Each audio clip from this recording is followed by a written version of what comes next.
Share का 10 दिनों का औसत वॉल्यूम 1 लाख से कम नहीं होगा। एक एक्सचेंज पर लिस्ट होने पर 10 दिनों का औसत वॉल्यूम 50,000 होगा। शॉर्ट करने की सलाह केवल एफएनओ के शेयरों पर ही दी जाएगी। सर्किट पर बंद हुआ शेयर टीम में शामिल नहीं होगा। 10 रुपए से कम के शेयर पर सलाह नहीं दी जाएगी। प्री हिट सेगमेंट में एक शेयर ऐसा होगा जिसमें कम से कम नियम लागू होंगे। ध्यान रखें, बिना स्टॉप लॉस लगाए किसी भी शेयर में ट्रेड मत कीजिए। गुड मॉर्निंग, स्टॉक 2020 में आप सबका स्वागत है। नए हफ्ते की शुरुआत होती है ऑल इंपॉर्टेंट वीक, क्योंकि ये बजट का हफ्ता है। इस हफ्ते शनिवार को ध्यान रखें यूनियन बजट की पेशकश होने वाली है। सबसे पहले देख लेते हैं इस हफ्ते की शुरुआत किस तरह के ग्लोबल क्यूज से हो रही है। पॉजिटिव नजर आएंगे। अमेरिकन मार्केट्स फ्राइडे को मजबूती के साद क्लोज होते हुए नजर आए। इनफैक्ट डाउ ने इस साल का पहला रिकॉर्ड क्लोजिंग डिलीवर करा है। हमने देखा वहां पे अक्रॉस द बोर्ड आधे से ऑलमोस्ट 3/4% के आसपास के अपटिक्स के साथ वो सारे मार्केट्स कामकाज करते हुए नजर आए।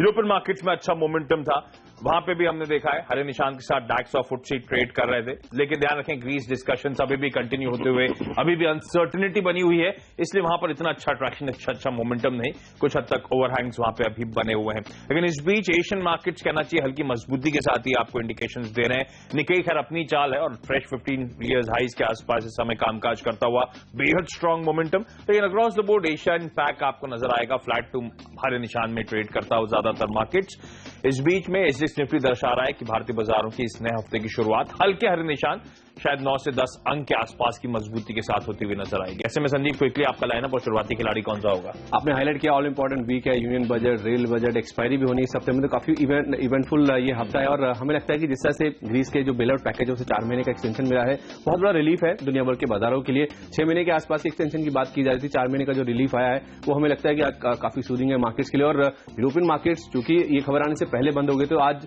जब दोपहर में कारोबार शुरुआत होगी तो वो काफी पॉजिटिव ओपनिंग होगी। तो उस लिहाज से second half of the trade में भी हमें लगता है कि पॉजिटिव क्यूज इंडियन मार्केट्स में देखने को मिलेंगे यूरोपियन मार्केट्स के लिहाज से। तो इस लिहाज से 10 के 10 बल्लेबाजी होंगे और शुरुआत ऐसे खिलाड़ी के साथ करना चाहेंगे जो कि बजट से रिलेटेड है और अभी तक उनमें प्री बजट जो मूव्स हैं, जो प्री बजट रैली है वो नहीं देखने को मिली है। ऐसा एक स्टॉक है सेप्को, जिससे आप commercial engineers and body builders के नाम से भी जानते हैं। हमें लगता है कि इस काउंटर में आज आपको खरीदारी करके चलना चाहिए। ऑटो जो कमर्शियल व्हीकल्स हैं उनके लिए तो खासतौर पर ये कंपनी फोकस करती है, लेकिन एक सेगमेंट इस कंपनी का रेलवे को भी फोकस करता है। और अभी तक हमने देखा है कि काफी बड़ा रनअप काफी सारे जो रेलवे स्टॉक्स है उसमें देखने को मिला। मिसाल के तौर पे टीटागढ़ वैगन जैसे काउंटर्स में जहां पे एचडीएफसी की ओर से बड़े चंग अक्वायर किए गए, उसके बाद 20% तक के अपमूव्स भी देखने को मिले हैं। इसके अलावा कालिंदी रेल, दूसरे कर्नेक्स माइक्रो जैसे काउंटर्स देखने में काफी अच्छा अपमूव ऑलरेडी देखने को मिल चुका। लेकिन ये एक ऐसा काउंटर है जिसने अभी तक, अगर आप देखें, चाहे 14 दिन की बात करें, 1 महीने की बात करें, 3 महीने की बात करें, अभी तक इस कंपनी ने लैग ही किया। और इनफैक्ट अपना जो लाइफ टाइम हाइज है 102 रुपए के आसपास के, वहां से तो ये काउंटर अब भी करीब 75% के आसपास के डिस्काउंट पे अवेलेबल है। हमें लगता है कि जिस तरह के मूव्स इस बार माना जा रहा है कि रेलवे बजट में देखने को मिल सकते हैं और सुरेश प्रभु से लीड करेंगे और काफी रिफॉर्म से जुड़ा वो बजट हो सकता है। ऐसे काउंटर जिनमें अभी तक रैली नहीं देखने को मिली है वहां पे आप फोकस करके चले। इनफैक्ट आप चाहें तो बजट तक अपनी पोजीशन होल्ड करके चल सकते हैं। आज के लिए बैरल हमें लगता है कि 24.5 तक के लेवल आसानी से देखने को मिलेंगे। 30 रुपए के आसपास का आपको स्टॉप लॉस भी रखना चाहिए।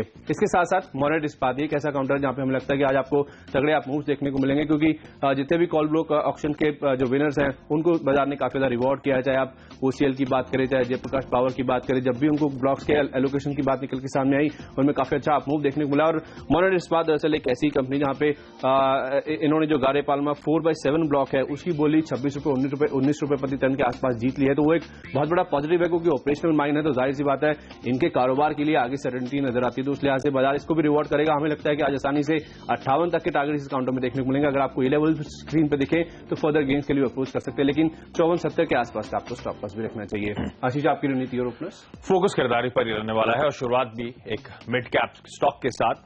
IVRCL ये वो कंपनी जिस पर एक्सपर्ट्स मानते हैं खरीदारी करके चलें। ध्यान रखें, बजट का हफ्ता हमने शुरुआत में ही हाईलाइट किया है और बीते हफ्ते आपने देखा होगा बेहद surprising moves real estate stocks में देखने को मिले थे। और इस हफ्ते हमारे एक्सपर्ट्स मानते हैं शायद एक सिमिलर रनअवे रैली आपको तमाम इंफ्रा कंपनीज में देखने को मिलती है। और इस पॉकेट में भी हमारे एक्सपर्ट्स मानते हैं mid cap infra company IVRCL पे दाव लगाने की सलाह है। इनफैक्ट ध्यान रखें, इंफ्रा सेक्टर को इस बजट में कहा जा रहा है सबसे तगड़ा एलोकेशन शायद मिलता हुआ नजर आए और बजट के बाद भी ये वो पॉकेट हो सकती है जो तगड़ा आउट परफॉर्मेंस आपको डिलीवर करेगी, बेस्ट परफॉर्मिंग पॉकेट हो सकती है। आसान शब्दों में अब आपको वो स्टॉक्स आइडेंटिफाई करने इंफ्रा में जो FM की स्पीच के बाद शनिवार को वहां से अगले हफ्ते और आगे चलते हुए भी तगड़ा मोमेंटम डिलीवर कर सकते हैं। और एक ऐसे ही स्टॉक है हमारे एक्सपर्ट्स मानते हैं वो है IVRCL का, क्योंकि इस कंपनी में ह्यूज हिडन वैल्यू आपको नजर आएगी। इस कंपनी के पास जो लैंड बैंक है वही 1200-1300 करोड़ रुपए से ज्यादा की वैल्यू उसकी आंकी जाती है। ये कंपनी हिंदुस्तान डॉर ऑलिवर, एक और जो लिस्टेड ईपीसी कंपनी है, उसमें 55% स्टेक ओन करती है, जिसको लेकर बाद में बीच में खबरें भी थी कि आईवीआरसीएल उस स्टेक को डाइवर्स करना चाहता है। तो वो एक इंटरेस्टिंग ट्रिगर इस कंपनी के लिहाज से हो सकता है। ध्यान रखें, कहा जा रहा है इस बजट में एक बड़ा फाइनेंशियल पैकेज तमाम रोड डेवलपर्स के लिए अनाउंस किया जा सकता है। इसके अलावा इस पैकेज का एक पार्ट हो सकता है अगले 2 सालों तक इंटरेस्ट वेवर्स हो सकते हैं तमाम लोन्स पे, हमारे सूत्र हमें बता रहे हैं। अगर ऐसा होता है तो आईवीआरसीएल जैसी डेट लेडन कंपनी के लिए एक बहुत ह्यूज पॉजिटिव हो सकता है। ये कंपनी हमारे एक्सपर्ट्स मानते हैं इनफैक्ट जो 52 वीक हाइज यानी कि साल के उच्चतम स्तर थे 48 के आसपास, उन लेवल्स को फिर से छूती हुई आपको नजर आ सकती है। 70 रुपए की बुक वैल्यू, ये स्टॉक 18 के आसपास ट्रेड कर रहा है। ह्यूजली ग्रॉसली अंडरवैल्यूड कहना चाहिए। आपको याद होगा हमने बीते हफ्ते मोजर बेयर कहा था, उस स्टॉक ने 50% तक के अपसाइड्स दिए थे।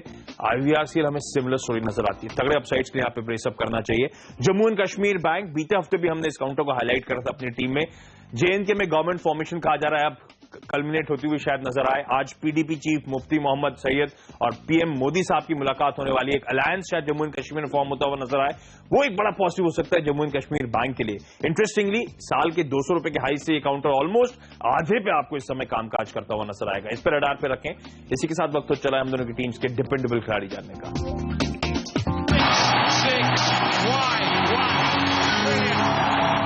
शिपिंग स्पेस है, पीएसयू कंपनी है, एससीआई, इसे उतारना चाहेंगे मिस्टर डिपेंडेबल के तौर पे। इनफैक्ट पूरी जो इस स्पेस की कंपनीज है वो इस हफ्ते में फोकस में रहेंगी, क्योंकि बजट का अवतार माना जा रहा है कि सरकार इस बजट में इन कंपनी द्वारा इस्तेमाल होने वाला जो फ्यूल है उस पर लगने वाली 25 से 30% की जो कस्टम ड्यूटी है उसको हटाने पर योजना बना रही है, और साथ ही साथ जो दूसरे लॉजिस्टिक हर्डल्स है उसको दूर करने की बात यहाँ पे की जा रही है, ताकि डोमेस्टिक और इंटरनेशनल कार्गो का जो सी रूट का इस्तेमाल है वो बड़े पैमाने पर यहाँ पे बढ़ सके। In fact shipping minister Nitin Gadkari का ऐसा कहना है कि अगर मेक इन इंडिया को सक्सेसफुल बनाना है तो ट्रांसपोर्टेशन से जुड़े जो हर्डल्स है उनको दूर करना होगा। इनफैक्ट फ्राइडे को हमारे चैनल से एक्सक्लूसिव बातचीत करते हुए उन्होंने इस चीज पर जोर दिया कि पोर्ट और साथ ही साथ इंफ्रास्ट्रक्चर का जो डेवलपमेंट है उस पर खास तौर पे फोकस करना चाहिए। तो उस लिहाज से हमें लगता है कि शिपिंग शायद आज सेक्टर ऑफ द डे हो सकता है, और ऐसा हम इसलिए कह रहे हैं क्योंकि बजट से पहले इस पूरे स्पेस में हमने देखा है कि कोई भी जो प्री बजट मूव्स है, जो रैली है, वो दरअसल नहीं देखने को मिली। और सोर्सेज का ऐसा कहना है कि सरकार इस बजट में शिपिंग इंडस्ट्री के लिहाज से काफी ज्यादा फोकस है, और शायद एक ट्रांसशिपमेंट हब बनाने की बात भी यहाँ पे की जा रही है इंडिया में, जो कि फिलहाल अगर आप देखें सिंगापुर और कोलंबो में, जिसकी वजह से छोटे जहाजों के जरिए फिलहाल जो पूरा ट्रेड है वो दरअसल बड़े यहाँ पे ट्रांसशिपमेंट हब तक पहुंचाया जाता है, जिसके बाद वो बड़े जहाजों में लद के फिर फाइनल डेस्टिनेशन की ओर मूव करता है। और अगर यहाँ पे इंडिया में ट्रांसशिपमेंट हब बनाया जाता है तो जाहिर सी बात है पूरे स्पेस के लिए हमें लगता है कि गेम चेंजर साबित हो सकता है।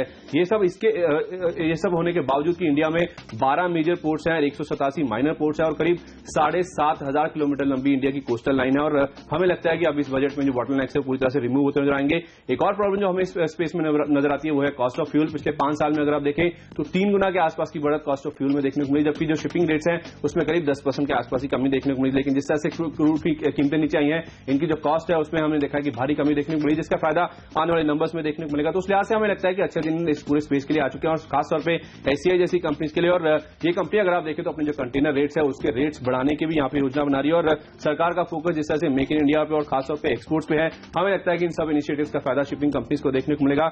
ये स्टॉक अगर आप देखें तो ग्रॉसली अंडरवैल्यूड, इनफैक्ट काफी चीप नजर आ रहा है। 136 रुपए की बुक वैल्यू, उसके सामने केवल 58 रुपए के आसपास का प्राइस है। और पीएम मोदी का जिस तरह से पीएसयू कंपनीज पे फोकस है और खासतौर पे एससीआई इस पूरे स्पेस में हमें काफी ज्यादा पसंद आता है, क्योंकि एचएनआई भी दरअसल इस पूरे स्पेस में अब एक्यूमुलेशन कर रहे हैं। अगर आपको याद हो तो राधाकृष्ण दवानी जो कि ट्रांसपोर्टेशन पूरे लॉजिस्टिक स्पेस पे काफी ज्यादा पॉजिटिव थे, गति और ट्रांसपोर्ट कॉर्प जैसे काउंटर्स में उन्होंने यहाँ पे खरीदारी करी थी, उसमें हमने देखा था गजब के रिटर्न्स देखने को मिले थे। अब हमें लगता है कि ऐसे मूव दरअसल एससीआई में भी देखने को मिल सकता है, क्योंकि बाजार में दरअसल बात काफी स्ट्रांग है कि शायद वो और उनका जो फ्रेंड सर्कल इस काउंटर में काफी ज्यादा एक्टिव और वो यहाँ पे अब हिस्सेदारी बढ़ा रहे हैं। तो उस लिहाज से हमें लगता है कि काफी सारे पॉजिटिव है, जिस तरह के बड़े ऐलान शिपिंग स्पेस में देखने को मिल सकते हैं। पीएसयू स्पेस से ये एक ऐसी कंपनी जो कि इसका सबसे बड़ा मेजर बेनिफिशियरी हो सकता है। तो उस लिहाज से हमें लगता है कि आप चाहें तो इस काउंटर में बजट तक भी अपनी पोजीशन होल्ड कर सकते हैं, लेकिन आज के लिए हमें लगता है कि जिस तरह से प्री बजट मूव्स अभी तक नहीं देखने को मिले हैं, एक बढ़िया मूव इस काउंटर में आज देखने को मिल सकता है। इसलिए 65 तक का टारगेट लेकर इसमें खरीदारी करें, 58 के आसपास का स्टॉप लॉस लेकर चले। ऐसे ही होगा आज का हमारा मिस्टर डिपेंडेबल स्टॉक। आशीष, फोकस में कुछ स्पेसिफिक पॉकेट्स रहने वाली हैं, उनमें से एक आपको याद होगा थर्सडे को हमने फर्टिलाइजर स्टॉक्स की बात करी थी, तगड़ा मूव देखने को मिला। फ्राइडे को हमने फुटवेयर कंपनीज की बात करी थी, आपको याद होगा Mirza international finally fresh 52 week highs 6.5% के आसपास के गेन्स के साथ बंद हुआ था। आज हमारे एक्सपर्ट्स मानते हैं मेडिकल इक्विपमेंट बनाने वाली कंपनीज, मेडिकल डिवाइसेस बनाने वाली कंपनीज फोकस में रहेंगी, और इस पूरे पैक में हमें बीपीएल इस समय बड़ा पसंद आता है, क्योंकि कहा जा रहा है शायद one of the biggest beneficiary ये पॉकेट हो सकती है, और उसमें हमारे एक्सपर्ट्स मानते हैं बीपीएल हो सकता है।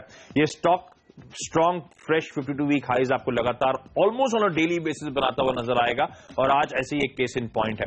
आप सब जानते होंगे बीपीएल एक 50 साल पुरानी कंपनी है। ये कंपनी कंज्यूमर प्रोडक्ट्स के लिए जानी जाती थी, UPS, mobile handsets, LED lights, TV, washing machine, refrigerators, और इन सब को कहा जा रहा है मैन्युफैक्चरिंग एज अ स्पेस को बजट में बहुत तगड़े स्टॉप्स दिए जा सकते हैं। मेक इन इंडिया के तौर पे 10 ईयर टैक्स हॉलिडेज, नए प्लांट्स पे कहा जा रहा है इज ऑन द कार्ड्स। अगर ऐसा होता है तो बीपीएल जैसी मैन्युफैक्चरिंग कंपनी को तो बड़ा फायदा मिलता हुआ नजर आएगा। लेकिन ज्यादा इंपॉर्टेंट हाईलाइट होगी कि मेडिकल डिवाइसेस के लिए, क्योंकि ये company medical devices subsidiary own करती है जिसमें इसका 48% स्टेक है, जिसमें आपको याद होगा गोल्डमैन सैक्स जैसी दिग्गज कंपनीज ने भी निवेश कर रखा है। ये जो मेडिकल इक्विपमेंट बनाने के लिए बीपीएल की सब्सिडरी है, ये खासतौर पे colour dopplers, ultrasound machines, other diagnostic product जैसे कि ECG machine, central nursing station, stress test systems, ये सब बनाने का काम करती है।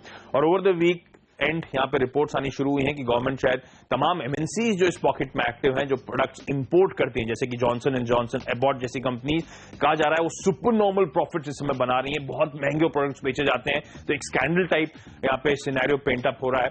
इसलिए एक सरकार चाहती है कि शायद इन मेडिकल इक्विपमेंट जो इंपोर्ट हो रहे हैं उनको रोका जाए, उनको थामा जाए, जिसके चलते कहा जा रहा है इस बार बजट में एक हेवी कस्टम ड्यूटी इन पे इंपोर्ट पे लगाई जा सकती है मेडिकल इक्विपमेंट डिवाइसेस के, ताकि इंपोर्ट्स डिस्करेज हो, मैन्युफैक्चरिंग लोकली होती हुई नजर आए, बूस्ट मिले जॉब्स को, मेक इन इंडिया को थ्रस्ट मिलता हुआ नजर आए, जो कि पीएम मोदी साहब का फ्लैगशिप प्रोग्राम है। तो एक सीरियस प्ले हो सकता है मेडिकल इक्विपमेंट सेक्टर।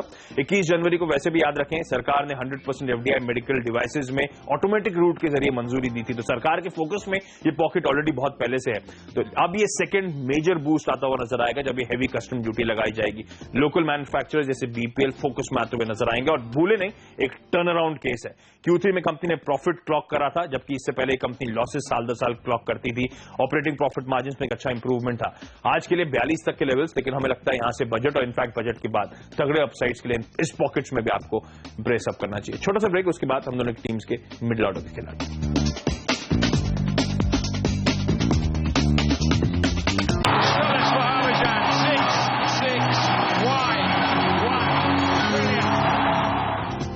सबसे पहले रिलायंस कैपिटल को बताना चाहेंगे बल्लेबाज के तौर पे एफडीआई कैप की जो सीमा है जो इंश्योरेंस में, उसको 26% से बढ़ाकर 49% करने को नोटिफाई कर दिया गया। उसका एक पॉजिटिव राव ऑफ इफेक्ट इस काउंटर में देखने को मिलेगा। 471 का टारगेट लेकर इसमें खरीदारी करके चले। जेपी एसोसिएट जिस तरह से जेपी पावर ने एक ब्लॉक जीता है ई ऑक्शन के जरिए, और साथ ही साथ निगरी थर्मल प्लांट का जो दूसरा यूनिट है वो भी कमीशन हो गया, और एफएस 15 के एंड तक जेएसडब्ल्यू वाली डील भी कंप्लीट होनी है। उसका कोई भी इंपैक्ट अभी तक इस स्टॉक प्राइस में देखने को नहीं मिला है। इनफैक्ट इस स्टॉक ने अंडर परफॉर्म किया है, तो उस लिहाज से हमें लगता है कि अब यहां से साइजेबल अपसाइड इस काउंटर में देखने को मिल सकता है। आज के लिए 26-30 का टारगेट लेकर खरीदारी करके चले। और दीपक फर्टिलाइजर बजट से जुड़ा एक और ऐसा काउंटर जहां पे हमें लगता है कि फर्टिलाइजर स्पेस में बड़े अनाउंसमेंट देखने को मिल सकते हैं बजट में, चाहे वो यूरिया डी कंट्रोल की बात हो, चाहे वो गैस प्राइस पूलिंग से जुड़ा फैसला हो, 1 अप्रैल से वो लागू होना है, ऐसी मंशा यहां पे मंत्रालयों की ओर से देखने को मिले। तो उस लिहाज से हमें लगता है कि अभी तक कोई भी जो प्री बजट मूव है इस काउंटर में नहीं देखने को मिला, तो उस लिहाज से यहां पे खरीदारी करके चले। और वैसे भी फ्राइडे को हमने देखा था कुछ बड़े चंक्स यहां पे कुछ बड़े एचएनआईज की ओर से एक्वायर भी किए हैं, तो उसका इंपैक्ट कहीं ना कहीं देखने को मिलेगा। 139 का टारगेट लेकर इसमें भी खरीदारी करें। 132 के आसपास का आपको स्टॉप लॉस रखना चाहिए। आशीष, फोकस खरीदारी पर ही रहने वाला है। रेलवे बजट आने वाला है, ध्यान रखें। और एक ऐसी कंपनी जो रिलेटिव नॉन परफॉर्मर रही है, और एक ऐसी कंपनी जो कहना चाहिए एक अम्ब्रेला है पूरी तरह से, जो रेलवेज में मूव्स आने वाला है उसका भरपूर फायदा मिलेगा अगर एलोकेशन किसी भी पॉकेट में बढ़ता है। टेक्समैको रेल, या जिसे कई लोग टेक्स रेल के नाम से भी जानते हैं, इस कंपनी में हमें लगता है अच्छे खासे अपसाइड्स के लिए आपको ब्रेस अप करना चाहिए। एक बेहद साउंड फुटिंग पे ये कंपनी नजर आ रही है। खरीदारी करें, लेवल्स आपकी स्क्रीन पर। जयप्रकाश ग्रुप की संदीप ने बातचीत करी, तमाम पॉजिटिव्स हाईलाइट करें। इनफैक्ट जयप्रकाश पावर और कंपनी जिसमें हमारे एक्सपर्ट्स मानते हैं खरीदारी करें। 27 के हाईज थे इस साल के, 55% नीचे। हालांकि तमाम कंसर्न्स इस कंपनी को लेकर हैं, सच है वो बात, लेकिन अब जैसे संदीप ने भी हाईलाइट करा, इसी कंपनी का जो सेकेंड यूनिट है 660 मेगावाट का नीगरी थर्मल पावर प्रोजेक्ट कमेंस होता हुआ नजर आया है। जयप्रकाश पावर ने इससे पहले ब्लॉक्स भी जीते थे। हमें लगता है 13 तक 13.5 तक के लेवल्स तक अप्रोच करें। एक ट्रेडिंग की मानसिकता से इस कंपनी में उतरे फिलहाल के लिए, लेकिन शायद अच्छे अपसाइड यहां पे देखने को मिल सकते हैं। उषा मार्टिन, इसमें भी हमारे एक्सपर्ट्स मानते हैं खरीदारी करें। ये कंपनी भी अपने ईयर हाई से ही काफी नीचे है, 40% के आसपास नीचे कामकाज कर रही है। इंटरेस्टिंगली इस कंपनी के बोर्ड ने मंजूरी दे दी है प्रमोटर्स को प्रेफरेंशियल बेसिस पे वारंट जारी करने के लिए। अगर प्रमोटर्स कॉन्फिडेंट है इस कंपनी को लेकर, तो हमें शक करने की शायद इस समय कोई ज्यादा जरूरत नहीं, क्योंकि वैल्यूएशन वाइज वैसे भी अट्रैक्टिव ये कंपनी इस समय नजर आ रही है। 31 से 32 तक के जोन तक आज की ट्रेडिंग सेशन में अप्रोच करें। और इसी के साथ वक्त चला है हम दोनों की टीम्स के फ्री हिट खिलाड़ी जानने का। मिड कैप फार्मा स्पेस से ऑर्किड कैप को उतारना चाहेंगे फ्लीट के तौर पे। फ्राइडे को हमने देखा तो जो बड़े फार्मा स्टॉक्स में काफी अच्छी तेजी देखने को मिली थी और आज हमें लगता है कि शायद मिड कैप फार्मा का दिन हो सकता है, इसलिए हमने ऑर्किड कैप को आपके लिए चुना जहां पे हमें लगता है तगड़े आउट परफॉर्मेंस आज देखने को मिल सकते हैं। इनफैक्ट अगर 4 से 5% के आसपास की गैप अप ओपनिंग होती है उसके बाद भी आप इस काउंटर में खरीदारी कर सकते हैं, क्योंकि हमें लगता है कि सेकंड हाफ में शायद काउंटर 20% के अपर सर्किट भी हिट कर सकता है, क्योंकि हमारे सेक्टर दरअसल ऐसा पिकअप कर रहे हैं कि रेनबैक्सी के एक्विजिशन के बाद, सुजलॉन में हिस्सेदारी खरीदने के बाद सन फार्मा के दिलीप सांघवी दरअसल इस कंपनी के जो प्रमोटर्स हैं उनका हिस्सा खरीदने के लिए यहाँ पे बातचीत कर रहे हैं। इनफैक्ट यहां तक भी वो सुन रहे हैं कि साइरस पूनावाला जो कि इस कंपनी में 14.5% के आसपास की हिस्सेदारी रखते हैं उनसे भी उनकी बातचीत चल रही है और इनफैक्ट उनका शेयर खरीदने के लिए भी वो यहाँ पे बातचीत कर रहे हैं। चूंकि स्ट्रांग बाज है इस कंपनी को लेकर, हमें लगता है कि काफी सिग्निफिकेंट आपको इस काउंटर में देखने को मिल सकता है और अगर ये डील होती है तो काफी अच्छी तेजी इस काउंटर में देखने को मिल सकती है। इनफैक्ट आपने रेनबैक्सी में देखा था सन फार्मा के एक्विजिशन के बाद किस तरह के अपमूव देखने को मिले थे और इनफैक्ट आपको बताना चाहेंगे दिलीप सांघवी अगर आप देखें तो रिचेस्ट मार्केट कैप ग्रुप है अगर आप लिस्टेड स्पेस में फिलहाल देखें और चूंकि ये बज काफी स्ट्रांग है, हमें लगता है कि काफी अच्छे अपमूव देखने को मिल सकते हैं। इससे पहले हॉस्पिरा का नाम निकल के सामने आता था जिसने इसका जो R&D यूनिट है और जो फॉर्मुलेशन कारोबार है उसको खरीदा था, वो शायद इस कंपनी के जो प्रमोटर्स है उसकी हिस्सेदारी खरीद सकते हैं। लेकिन आप माने या ना माने, फार्मा एक ऐसा स्पेस है जहां पे हम देखते हैं कि कुछ चुनिंदा स्टॉक्स ऐसे हैं जहां पे केवल एक तरफ के मूव देखने को मिल रहे हैं और खासतौर पे स्पार्क जैसे काउंटर्स की बात करें इस कैलेंडर ईयर में हमने देखा डबल होता हुआ रहा था और हमें लगता है कि अगर ये डील होती तो शायद ऑर्किड कैप में भी ऐसे गजब के मूव देखने को मिल सकते हैं। इनफैक्ट इस कंपनी के लिए हमें लगता है कि जो खराब समय है पूरी तरह से खत्म हो चुका है। अगर आप मार्क्सम फार्मा जैसी कंपनीज की बात करें 5 रुपए से लेकर 70 रुपए तक के अपमूव देखने को मिले थे और हमें लगता है कि ऐसे ही अपमूव दरअसल ऑर्किड कैप जैसे काउंटर्स में भी देखने को मिल सकते हैं। इनफैक्ट 15% प्लस तक के मूव्स आज देखने को मिल सकते हैं और 18 से 20% के आसपास की तेजी भी देखने को मिल सकती है, क्योंकि वैल्यूएशन वाइज बेहद सस्ता है ये काउंटर और फार्मा स्टॉक होने के बावजूद भी हाई बीटा नेचर है और जब भी कोई अच्छी खबर आती है यहाँ पे काफी अच्छे मूव देखने को मिलते हैं और अगर ये डील एक्चुअली फ्रैक्टिफाई होती है तो हमें लगता है कि 3 डिजिट्स में भी काउंटर कारोबार कर सकता है। तो उस लिहाज से जिस तरह का स्ट्रांग बज है कि यहाँ पे दिलीप सांघवी इस कंपनी के प्रमोटर्स की हिस्सेदारी खरीद सकते हैं, हमें लगता है तगड़े आप मूव से इस काउंटर में आज देखने को मिल सकते हैं। इसलिए 75 का टारगेट लेके इस काउंटर में लॉन्ग पोजीशन बनाकर चले, 66-50 के आसपास का आपको स्टॉप लॉस भी रखना चाहिए। आशीष, कल्पतरू पावर ये वो कंपनी जिसमें हमारे एक्सपर्ट्स मानते खरीदारी करने के मौके ढूंढने चाहिए। एक बेहद इंटरेस्टिंग कंपनी है, ध्यान रखिए ये कंपनी एक टर्न की प्लेयर है, एक लीडिंग टर्न की प्लेयर है जो कि न सिर्फ पावर में है, इंफ्रास्ट्रक्चर में, बल्कि एसेट क्रिएशन भी कंपनी करने का काम करती है। बेहद स्ट्रांग फुटिंग पे है। ना सिर्फ भारत में कंपनी जानी जाती है, इनफैक्ट इस कंपनी के several customers in fact across the globe है। अफ्रीका, मिडिल ईस्ट, फार ईस्ट, ऑस्ट्रेलिया, यूएसए, कनाडा जैसी तमाम ज्योग्राफीज में इस कंपनी के क्लाइंट्स हैं और प्रोजेक्ट काफी हद तक ऑपरेशनल आपको नजर आएंगे। पर इस कंपनी के जो साउंड बिजनेस मॉडल है उसके अलावा सबसे इंटरेस्टिंग हाईलाइट है जो वैल्यू अनलॉकिंग का पोटेंशियल, इनफैक्ट तगड़ा पोटेंशियल हमारे एक्सपर्ट्स को नजर आता है।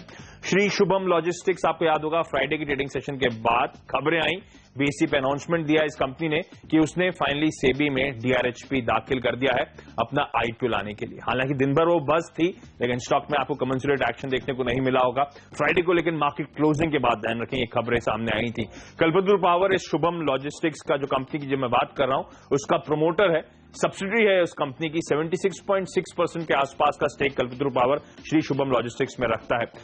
147 वेयर हाउसेज हैं श्री शुभम लॉजिस्टिक्स के जो खुद ही ओन्ड है या काफी हद तक वो लीज्ड वेयर हाउसेज हैं। अगर मैं इस शुभम लॉजिस्टिक्स का रिलेटिव वैल्यूएशन करता हूं, यानी कि जो बाकी लॉजिस्टिक प्लेयर्स हैं, बाकी वेयर हाउसिंग कंपनीज हैं, उनके साथ पीयर्स के हिसाब से उनके एवरेज आउट करके, बहुत एग्रेसिव नहीं, उनका एवरेज करके इसका वैल्यूएशन करता हूं तो श्री शुभम लॉजिस्टिक्स के उस रिलेटिव वैल्यूएशन के लिहाज से करीब 1500 करोड़ रुपए के आसपास का मार्केट कैप होना चाहिए। कल्पतरू पावर क्योंकि 76% स्टेक ओन करता है तो शायद 1100 से 1200 करोड़ रुपए के आसपास यहां पे वैल्यू आकी जाएगी। उस लिहाज से ध्यान रखें कल्पतरू पावर का इस समय मार्केट कैप केवल 3700 करोड़ रुपीस के आसपास का है। तो बेहद इंटरेस्टिंग बिजनेस और अब वो तगड़ा वैल्यू अनलॉकिंग का पोटेंशियल। हमें लगता है बजट से पहले वैसे भी कल्पतरू पावर एक्सपेक्टेड था खरीदारी आना, अब तो वैल्यू अनलॉकिंग के चलते शायद ये कंपनी आउट परफॉर्म कर सकती है अपने पीयर्स को इस पॉकेट से। ऑलमोस्ट 260 तक के लेवल्स तक यहाँ पे अप्रोच करने की सलाह, खरीदारी करके चलें। इंटरेस्टिंग बिजनेस मॉडल और अच्छा वैल्यू अनलॉकिंग। छोटा सा ब्रेक, उसके बाद हम दोनों की टीम्स के आखिरी के 3 टीम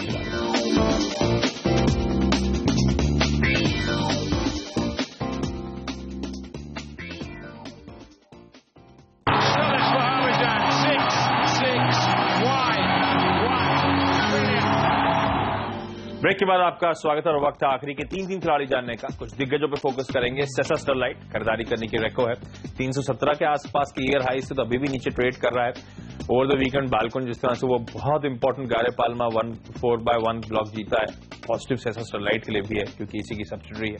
222 तक के लेवल्स तक यहाँ पे अप्रोच करें। वैसे भी इन लेवल्स के आसपास में लगता है एक्यूमुलेशन जोन में है ये काउंटर। आइडिया सेलुलर यहाँ पे भी खरीदारी करने की सलाह। एक रिलेटिव नॉन परफॉर्मर, लंबे समय से कंसोलिडेट करता हुआ, इस कंपनी के लिए बहुत इंपॉर्टेंट कॉन्स्टिट्यूएंट, हालांकि मेरे ख्याल से कई लोग जानते भी थे, ये कंपनी अब निफ्टी का कॉन्स्टिट्यूएंट बनेगी, निफ्टी 50 का कॉन्स्टिट्यूएंट बनेगी मार्च से। आइडिया सेल्युलर में आज उस लिहाज से एक पॉजिटिव नीजक रिएक्शन या पॉजिटिव सेंटिमेंट्स के लिहाज से ट्रेड्स देखने को मिलेंगे। रेंटेड इंडिया एक और नॉन परफॉर्मर रहा है उस लिहाज से, क्योंकि पिछले कई दिनों से लगातार कंसोलिडेट वॉलेटाइल लेवल्स के आसपास नजर आ रहा है, लेकिन हमें लगता है इस कंपनी में यहाँ पे खरीदारी करने के मौके ढूंढने चाहिए। तमाम दिग्गज इन्वेस्टर्स इन्हीं लेवल्स के आसपास इस कंपनी में आपको याद होगा चेक इन करते हुए नजर आए थे। 130 तक के लेवल्स तक यहाँ पे अप्रोच करने की सलाह। संदीप, आपके आखिर के 3 खिलाड़ी फोकस खरीदारी और 27 मार्च से निफ्टी के इंडाइसिस में जो बदलाव होने उसके ऊपर करना चाहेंगे। इंडियाबुल्स हाउसिंग और साथ ही साथ यूनाइटेड स्पिरिट्स निफ्टी जूनियर में 27 मार्च से ये जुड़ते नजर आएंगे, तो उसका इंपैक्ट कहीं ना कहीं आज इन काउंटर्स में देखने को मिलेगा, क्योंकि फ्राइडे को बाजार बंद होने के बाद एक खबर निकल के सामने थी। उस लिहाज से इन दोनों काउंटर्स में खरीदारी करें। लेवल्स आपकी स्क्रीन पर। और येस बैंक ये निफ्टी 50 का कंस्टिट्यूएंट बनेगा, जैसे आइडिया सेल्युलर की बात आशीष कर रहे थे, तो उस लिहाज से येस बैंक में भी हमें लगता है कि आज काफी अच्छे आप मूव देखने को मिल सकते हैं। 850 का टारगेट लेकर खरीदारी करें, 809 के आसपास का स्टॉप लॉस भी रखना चाहिए। चलिए, हम दोनों की 10-10 की टीम पूरी हो चुकी है। उम्मीद करते हैं आज का ट्रेडिंग सेशन आपके लिए अच्छा रहेगा, लेकिन हम दोनों को दीजिए इजाजत। वक्त तो चला एक छोटे से ब्रेक का। बने रही CNBC नेटवर्क के साथ। नमस्कार।